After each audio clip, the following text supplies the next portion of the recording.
আমি যেখানে বসি স্কুল কলেজ পাড়া, সেখানে অশোক সরকার মহাশয়ের বাড়িতে আমি বসি, ওখানে ওনারা খুব আমাকে আদর যত্ন করেন। এই কারণে আমি আশা করি ওখানে গিয়ে আমি খুব ভালো থাকব।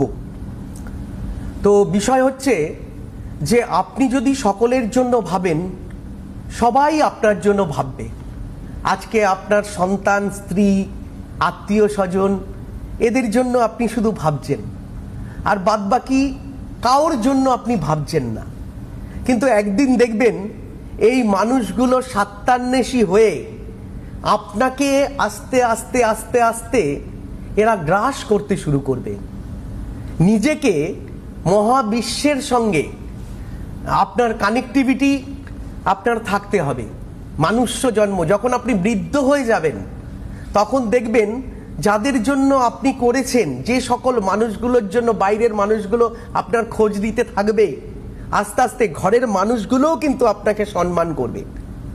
আমরা বহু ক্ষেত্রে দেখেছি, বাইরে থেকে নোবেল পাওয়ার পর আমরা গুরুত্ব দিই, বাইরে থেকে অস্কার পাওয়ার পর আমরা সম্মান দিই, তার আগে আমরা তাকে আমরা বুঝতে পারি না। আমার জীবনে দেখেছি, যখন বম্বে থেকে আশাজি এলেন আমার কাছে, তখন আমার পাড়ার লোকরা আমাকে বলছে, না এ ভালো জ্যোতিষ।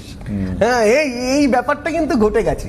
যখন বাইরে থেকে আমার কাছে লোকজন আসছেন, নামি দামি বম্বে থেকে ফিল্ম আর্টিস্ট যারা আসছেন, আমার পাড়া দিয়ে ঢুকছেন পুলিশ ইসে করে, তখন বলে না না এ খুব ভালো জ্যোতিষ। তার আগে আমি ভালো জ্যোতিষ হতে পারিনি। তো এই ব্যাপারটা থাকে। আর একটা কথা হচ্ছে, আমি সবসময় 24 ঘন্টা আমাকে ফোনে পাওয়া যায়।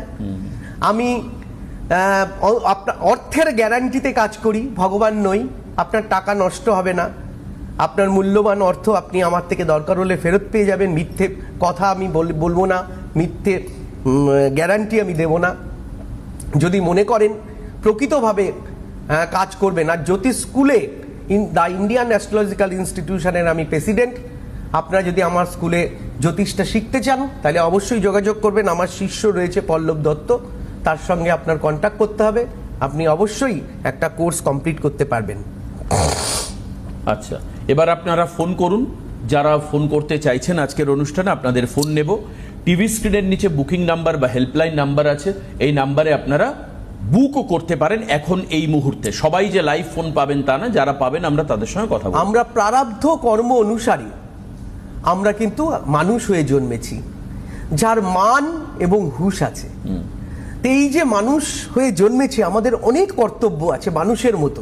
শুধু নিজেকে স্বার্থ নিয়ে চললে হবে না। আসুন সেই মানুষ